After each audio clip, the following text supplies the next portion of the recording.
The Federalist Papers number 68. The mode of electing the president. From the New York Packet. Friday, March 14, 1788. Hamilton. To the people of the state of New York.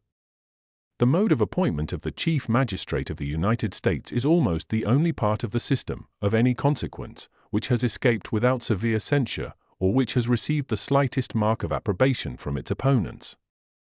The most plausible of these, who has appeared in print, has even deigned to admit that the election of the president is pretty well guarded.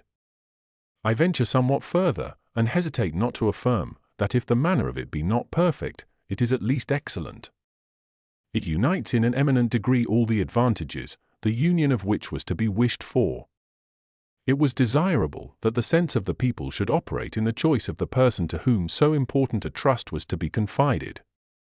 This end will be answered by committing the right of making it, not to any pre-established body, but to men chosen by the people for the special purpose, and at the particular conjuncture. It was equally desirable that the immediate election should be made by men most capable of analyzing the qualities adapted to the station, and acting under circumstances favorable to deliberation, and to a judicious combination of all the reasons and inducements which were proper to govern their choice.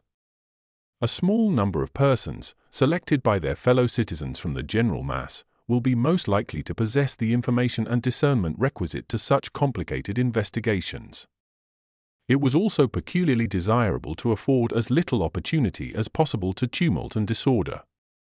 This evil was not least to be dreaded in the election of a magistrate, who was to have so important an agency in the administration of the government as the President of the United States. But the precautions which have been so happily concerted in the system under consideration promise an effectual security against this mischief. The choice of several, to form an intermediate body of electors, will be much less apt to convulse the community with any extraordinary or violent movements than the choice of one who was himself to be the final object of the public wishes. And as the electors, chosen in each state, are to assemble and vote in the state in which they are chosen, this detached and divided situation will expose them much less to heats and ferments, which might be communicated from them to the people, than if they were all to be convened at one time, in one place. Nothing was more to be desired than that every practicable obstacle should be opposed to cabal, intrigue, and corruption.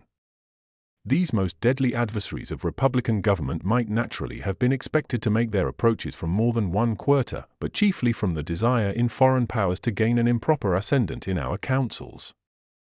How could they better gratify this, than by raising a creature of their own to the chief magistracy of the Union? But the Convention have guarded against all danger of this sort, with the most provident and judicious attention. They have not made the appointment of the President to depend on any pre-existing bodies of men, who might be tampered with beforehand to prostitute their votes, but they have referred it in the first instance to an immediate act of the people of America, to be exerted in the choice of persons for the temporary and sole purpose of making the appointment. And they have excluded from eligibility to this trust all those who from situation might be suspected of too great devotion to the President in office.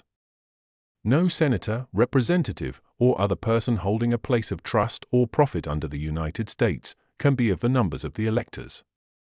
Thus, without corrupting the body of the people, the immediate agents in the election will at least enter upon the task free from any sinister bias.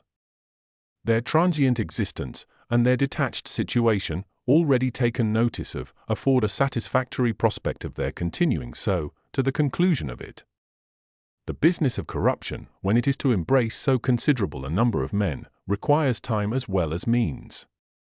Nor would it be found easy suddenly to embark them, dispersed as they would be over 13 states, in any combinations founded upon motives, which though they could not properly be denominated corrupt, might yet be of a nature to mislead them from their duty.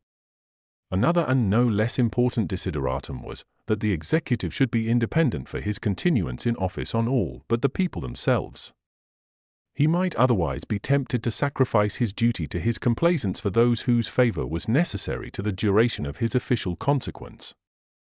This advantage will also be secured by making his re-election to depend on a special body of representatives, deputed by the Society for the single purpose of making the important choice. All these advantages will happily combine in the plan devised by the Convention, which is, that the people of each state shall choose a number of persons as electors, equal to the number of senators and representatives of such state in the national government, who shall assemble within the state, and vote for some fit person as president. Their votes, thus given, are to be transmitted to the seat of the national government, and the person who may happen to have a majority of the whole number of votes will be the president. But as a majority of the votes might not always happen to center in one man, and as it might be unsafe to permit less than a majority to be conclusive, it is provided that, in such a contingency, the House of Representatives shall select out of the candidates who shall have the 5 highest number of votes, the man who in their opinion may be best qualified for the office. The process of election affords a moral certainty that the office of president will never fall to the lot of any man who is not in an eminent degree endowed with the requisite qualifications. Talents for low intrigue and the little arts of popularity may alone suffice to elevate a man to the first honors in a single state, but it will require other talents and a different kind of merit to establish him in the esteem and confidence of the whole Union, or of so considerable a portion of it as would be necessary to make him a successful candidate for the distinguished office of President of the United States. It will not be too strong to say that there will be a constant probability of seeing the station filled by characters preeminent for ability and virtue. And this will be thought no inconsiderable recommendation of the Constitution by those who are able to estimate the share which the executive in every government must necessarily have in its good or ill administration.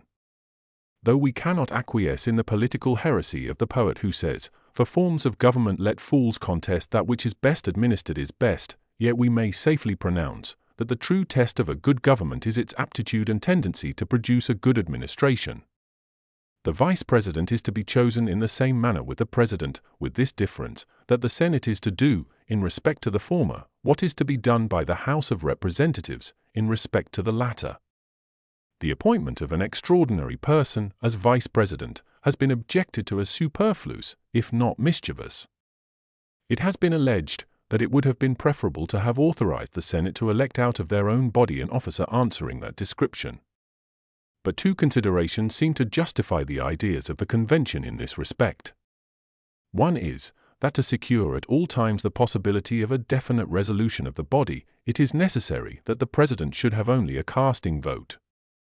And to take the senator of any state from his seat as senator, to place him in that of president of the Senate, would be to exchange, in regard to the state from which he came, a constant for a contingent vote. The other consideration is, that as the vice president may occasionally become a substitute for the president in the supreme executive magistracy, all the reasons which recommend the mode of election prescribed for the one apply with great if not with equal force to the manner of appointing the other. It is remarkable that in this, as in most other instances, the objection which is made would lie against the constitution of this state.